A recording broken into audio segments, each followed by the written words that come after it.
We are in the middle of spoiler week for Super Slam, and I gotta tell you, as much as I've loved seeing all of the cards, the only thing this has made me more excited to do is start specking on Lyath and start putting lists together and seeing what I can come up with.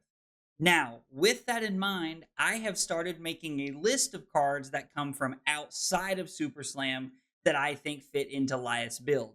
So let's jump in, let's talk about some cards and see what you can pick up to make Lyath be your new best deck. Thanks for stopping by, guys. I hope you enjoy the video. The first set of cards I want to talk about are defensive auras and how they play into Lyath's game plan. Now, the first card that we're going to talk about is Forged for War. Forged for War is a yellow 2-cost aura, Guardian aura, that gives +1 to defending equipment you control. Now, Lyath's ability still targets all of the arena cards, so all of your equipment is halved as well. So being able to give it +1 off of Forged for War could be very, very powerful. Now, admittedly, this card is a little bit of me reaching into the bag to make our equipment better. We may get new equipment pieces from Super Slam that we don't need to be able to run this card for, but as it sits right now, being able to block for extra value with our equipment for Forged for War could be very, very powerful. The next card I want to talk about is Stacked in Your Favor. This is a card that I really like because being able to give your attack actions +3, or if you're on the blue, being able to give your attack actions +1 is really, really good. Now, my spoiler card, Overturn the Results, is an attack action, so it could work off of this effect. And being able to buff by any number on defense is going to make you just so much better. We're going to need to use these auras to be able to set up these extra big turns where we're able to block more, we're able to go taller with blocks, or we're able to play better offense, which we're going to talk about here in a minute. And so I think Stacked in Your Favor would be pretty good, especially at red, but if we need to make a blue count, we can play blues as well. Next up is Stonewall Confidence. This is a card that I haven't really seen anybody play in Guardian since Briar left the format. Being able to get that +4 while you're defending is absolutely good. It's so broken. Now, it does only apply to cards that cost 3 or greater. So again, we have to really lean into some of these more expensive Guardian cards. So we have to be careful on how we're building our deck and what this looks like. So it's worth noting that Stacked in Your Favor and Stonewall Confidence only fit into certain builds of the deck, depending on how you're deciding to play Lyath. But Stonewall Confidence being able to give +4 at defense or +2 at blue is very, very good. I currently have the red on the screen, but I think that I'm probably going to end up on blue. Being able to give +2 should be good enough. All of your 3 blocks drop down to 2, and then being able to give +2 to make them all block for 4 is pretty powerful, and I think fits pretty well. The last card is one that I really, really like, and I don't think this is a card that's seen enough play, in my opinion, in Guardian over the course of its history. But Stamp Authority is a very, very powerful card and gives us the ability to gain an intellect. Being able to gain an intellect in an already 5 intellect hero could go a long way and could really set up for us. So we have a turn where we could pitch a blue to play Stacked in Your Favor, and then pitch another blue or yellow at this point to play Stamp Authority. Being able to put Stamp Authority in, trigger its effect, gain the intellect, and then stop our opponent's on-hit effects from hitting is absolutely insane. We get to shut down anything that has an on-hit effect. If your opponent's playing cards like Command & Conquer or Snatch, or if they're playing Mask of Momentum, none of it matters because you're just able to shut that down. Plus, having access to 6 cards is crazy.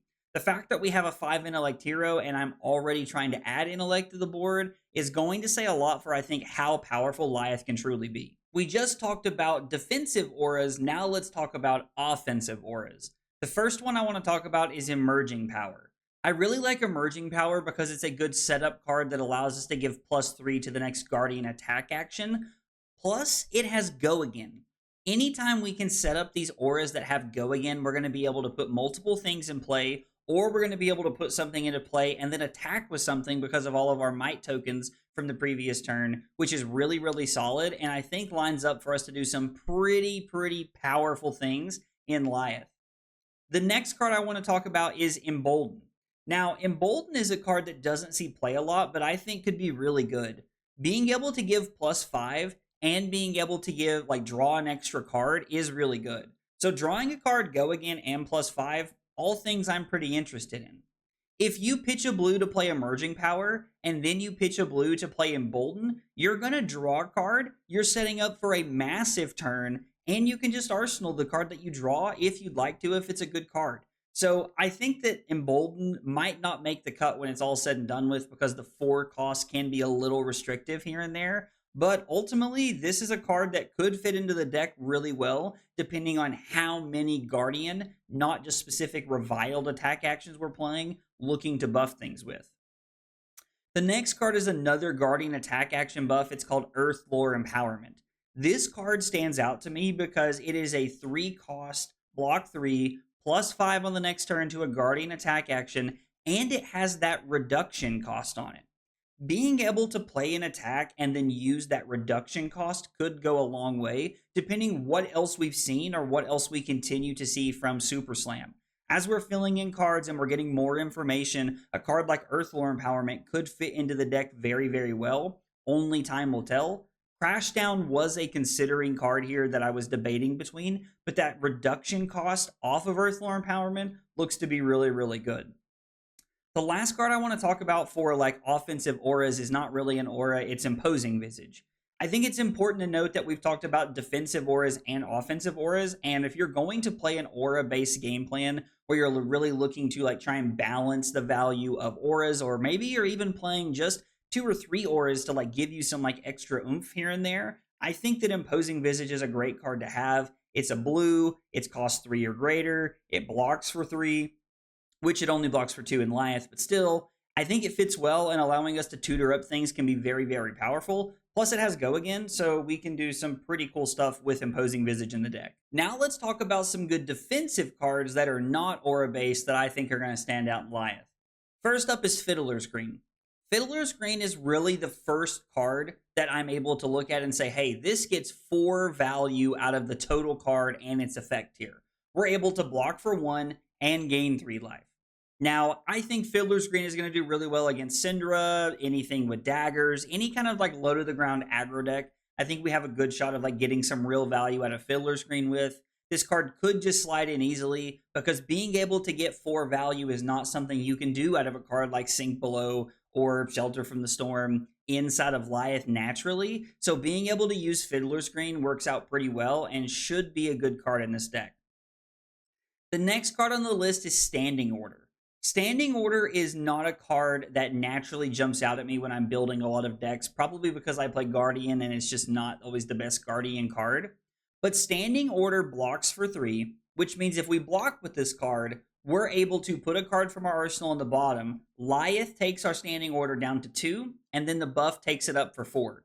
Now, it is a 2-card 4-block like kind of section that we're setting up, but if you have something like this with stacked in your favor in play, you have the ability to like really block quite a bit here and go over the top. So Standing Order could make its way into the deck. Again, depending on what cards we continue to see as we get through Montreal this coming weekend or next weekend, maybe. I can't remember. I think Montreal's this weekend.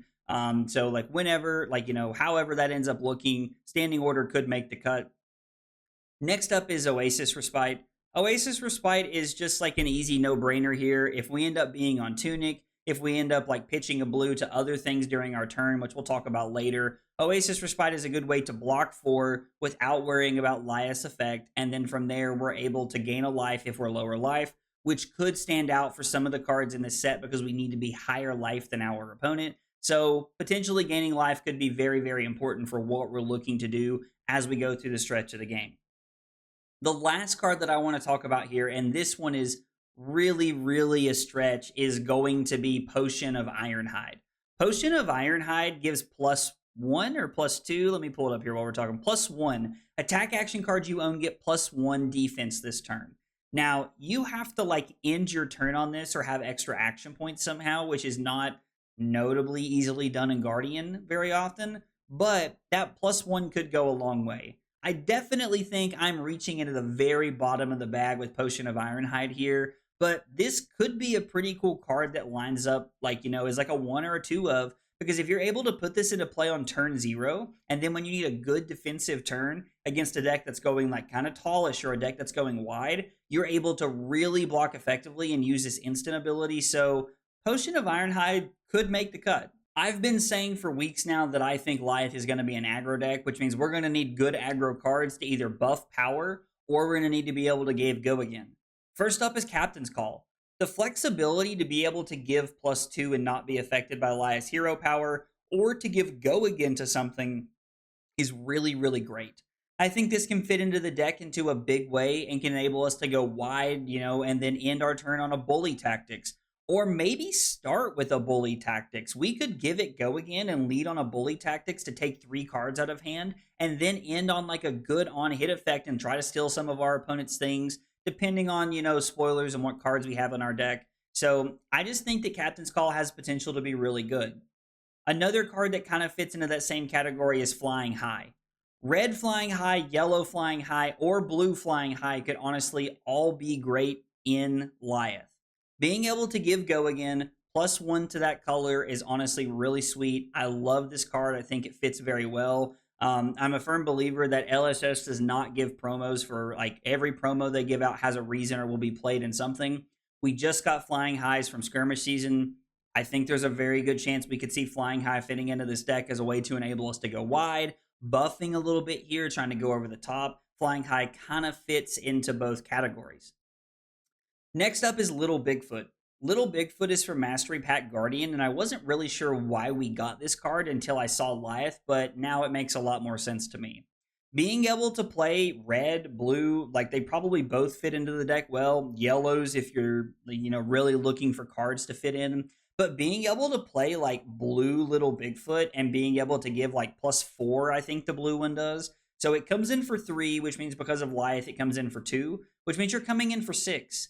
If you stack that in with another buff, you're able to do some pretty powerful things. There's also a world where like you can stack Pummel on top of this thing. I don't know how Pummel fits into the Lyath deck, but Guardian likes to pummel things, and Pummel on Little Bigfoot could be a lot of fun, even though there's no massive on-hit effect here.